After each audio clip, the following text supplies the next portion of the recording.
अस्सलाम वालेकुम, welcome to Huma DG hub. I hope आप सब खैरियत से होंगे। आज की हमारी क्लास अलाइनमेंट से रिलेटेड है कि अलाइनमेंट क्या होती है, वो क्यों ज़रूरी होती है। कोई भी चीज़ अगर हम प्रोफेशनली ड्रॉ करना चाहते हैं या प्रोफेशनली हम कोई काम कर रहे होते हैं तो हमें हर चीज़ एक स्पेसिफाइड जगह पे चाहिए। ठीक है, तो उसके लिए अलाइनमेंट बहुत ज़रूरी है। कोई चीज़ है उसको हम जब एग्जैक्ट प्लेस पे नहीं रखेंगे तो हमारी जो चीज़ है या कोई भी प्रोजेक्ट है वो अच्छा नहीं लगेगा। तो अलाइनमेंट क्या है वो अब हम देखेंगे। फॉर एग्जांपल मैं यहाँ पे कुछ शेप्स ड्रॉ करती हूँ like this. Okay, different shapes draw कर लेती हूँ। ओके, तो ये हमारे पास डिफरेंट शेप्स आ गई हैं। अब ये अलाइन नहीं है, जैसा कि कुछ ऊपर है कुछ नीचे हैं, कुछ के दरमियान स्पेसेस ज़्यादा हैं।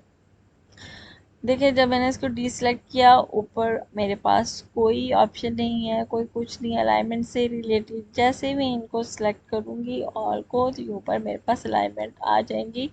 अगर किसी पास अलाइनमेंट नहीं शो हो रही यहाँ पे तो नो वरीज, आप विंडो के मेन्यू में जाएं तो यहाँ पे अलाइन का पैनल शो हो जाएगा। ठीक है, ये आप अलाइन का पैनल ओपन कर लें, इस ये आपके लिए काफ़ी हेल्पफुल होगा। ठीक है, अब अलाइन कैसे करना है। अब ये यहाँ पे आपके पास कुछ ऑप्शंस नज़र आ रहे हैं। ये इसे आप वर्टिकली या हॉरिजॉन्टली जिस तरीके से चाहें आप अलाइन कर सकते हैं। फॉर एग्जांपल फ़िलहाल मुझे इस तरह हॉरिजॉन्टली इसको अलाइन करना है, टॉप टू बॉटम और बॉटम और जहाँ पे भी आप इसको अलाइन करना चाहें कर सकते हैं।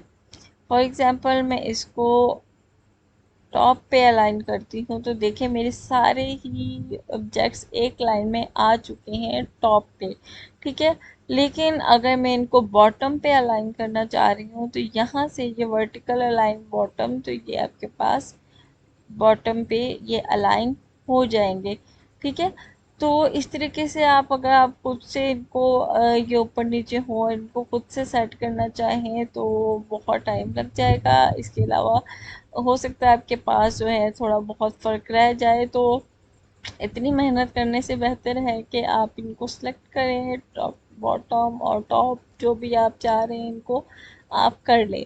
तो ठीक है, फ़िलहाल मैं इसको बॉटम कर रही हूँ। इसके अलावा अगर मैं इसको हॉरिजॉन्टली या वर्टिकली चेंज करती हूँ, ठीक है, मैं इस तरीके से इसको करना चाह रही हूँ। इसको थोड़ा सा रोटेट करके यहाँ पे ले आई। ओके, ठीक है।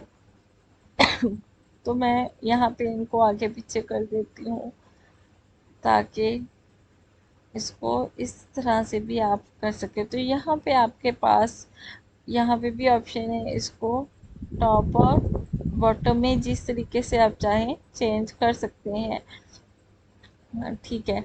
अब एक तो ये चीज़ आप टॉप और बॉटम में इसको किस तरीके से अलाइन कर सकते हैं ये चीज़ आपको पता चल गई है। इसको मैं अगेन सेट कर देती हूँ इसको बॉटम पे। ठीक है, अब टॉप और बॉटम का आपको पता चल गया कि आप इसको कैसे सेट करें। ये बॉटम पे आ गया, इसको थोड़ा सेट करना ज़रूरी है। अभी ये बॉटम पे, ठीक है। इनको इक्वली मैंने बॉटम पे सेट कर लिया है। अब मैं चाह रही हूँ कि इनके दरमियान जो स्पेसेस हैं वो भी इक्वल हो जाए। अगर मैं खुद से स्पेस इक्वली करना चाह रही हूँ तो बहुत टाइम लग जाएगा, सारी सी बात है। तो मैं चाह रही हूँ कि इनके दरमियान स्पेसेस इक्वल हो जाए। तो वो कैसे होंगे, यहाँ पे आपके पास दो ऑप्शंस है, डिस्ट्रीब्यूटिंग स्पेसिंग। ठीक है, डिस्ट्रीब्यूटिंग स्पेसिंग में भी आपके पास दो ऑप्शंस हैं, हॉरिजॉन्टली और वर्टिकली। ये हॉरिजॉन्टल आपको जो है डिस्ट्रीब्यूट इसके स्पेसिस को कंट्रोल करेगा और ये होगा वर्टिकल। अभी हम हॉरिजॉन्टल है तो मैं जब हॉरिजॉन्टल पे करूँगी तो देखिए इसके दरमियान की स्पेसिस इक्वल हो गई हैं। एक और चीज़ इसमें है कि जो इसके दरमियान की स्पेसिस इक्वल होंगी वो इन जो हैं शेप्स के मिड में होगी। ये वाला पॉइंट और ये वाला पॉइंट मूव नहीं करेगा, इसके अंदर जितनी शेप्स हैं वो मूव होके जो है इसकी स्पेसिस इक्वल हो जाएगी। इसी तरह अगर मैं इसको वर्टिकली रखती हूँ और फिर मैं इसको डिसलेक्ट किया, इसको ऊपर नीचे किया, इसकी स्पेसिंग कम कर दी, ज़्यादा कर दी, ओके।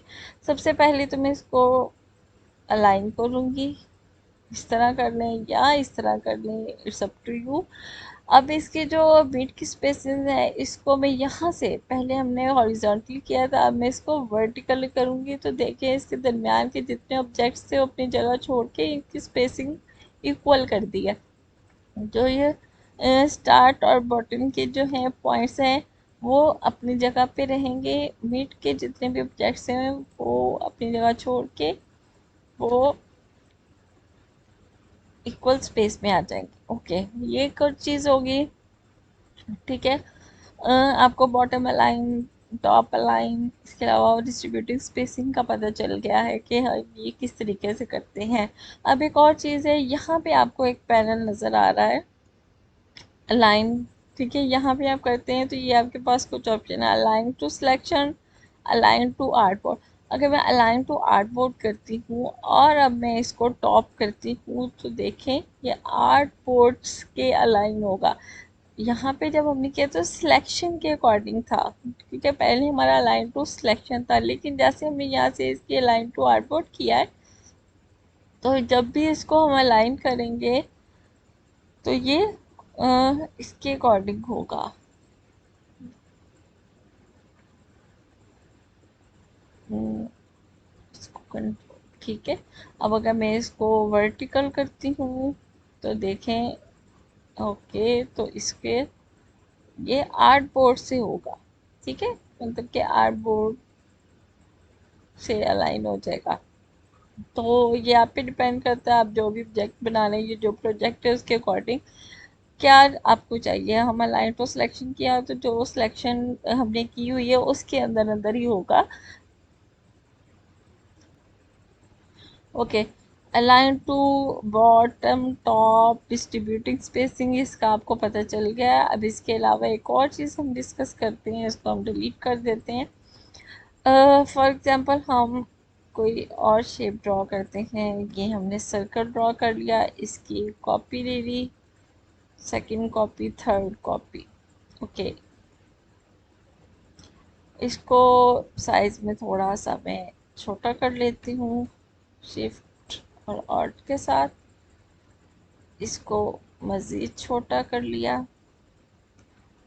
और इसको उससे भी छोटा कर लिया। अब इनके कलर्स चेंज कर देती हूँ, इसमें स्ट्रोक, ये कलर, इसमें मैं करूँगी ये कलर और इसमें मैंने कर दिया ये कलर, ठीक है। अब मैं इनको अलाइन करना चाह रही हूँ, मैं इन सबको सिलेक्ट करूँगी और यहाँ से मिड हॉरिजॉन्टली, अभी ये हमारे हॉरिजॉन्टली हम करना चाह रहे हैं तो इसको एक ही लाइन में मैं ले आऊँगी, ठीक है, यहाँ पे। इसके अलावा मैं चाह रही हूँ कि ये मिडल में सारे आ जाए, तो यहाँ पे मैं ये वाले पर्टिकल को सिलेक्ट करूँगी तो देखिए सब जो शेप्स है अपनी जगह छोड़ के यहाँ पे अलाइन हो गए हैं। एक और चीज़ मैं आपको बता दूं कि अगर मैं ये शेप पहले सिलेक्ट करती हूँ या ये शेप मैं पहले ड्रॉ करती हूँ तो ये इसके पीछे आएगा अलाइन पेन में, जब अलाइन करेंगे तो ये इसके ब्लू के पीछे आ जाएगा। तो आपने कोशिश करनी है कि जो छोटा ऑब्जेक्ट बना रहे हैं तो वो उस ऑब्जेक्ट से, जो फर्स्ट आपने ऑब्जेक्ट ड्रॉ किया उससे छोटा हो तो वो बाद में ड्रॉ किया जाए। अगर वो ऑब्जेक्ट छोटा है तो वो फर्स्ट वाला ऑब्जेक्ट आपका बड़ा है तो उसके बैक पे आ जाएगा, तो वो नज़र नहीं, अलाइन तो वो हो जाएगा। फॉर एग्जांपल अगर मैं इसको अलाइन अरेंज टू बैक करती हूँ, ठीक है। अब मैं इनको अलाइन करती हूँ हॉरिजॉन्टली एंड वर्टिकली, तो देखें वो अलाइन हो चुका है, लेकिन वो कलर हमें नज़र नहीं आ रहा, वो इसके पीछे अलाइन है लेकिन वो ऑब्जेक्ट छोटा था, ठीक है। ये देखें ऑब्जेक्ट छोटा था तो हमें नज़र नहीं आया, तो आपने कोशिश करनी है कुछ ऐसा ऑब्जेक्ट अगर आप बना रहे हैं तो उसको फ्रंट पे ले आए। और जो बड़ा ऑब्जेक्ट है, अगर मैं इसको बिल्कुल फ्रंट पे ले आती, देखिए ये दोनों ऑब्जेक्ट पीछे हो जाते हैं। तो इसको मैं लेके आऊंगी फ्रंट पे, इसको मैं ले जाऊंगी बैकवर्ड, 1 पॉइंट बैकवर्ड लेके जाऊंगी तो एक के पीछे आएगा। अब अगेन इसको मैं अरेंज टू बैकवर्ड जाती हूँ तो स्टेप बाय स्टेप ये पीछे जाएगा।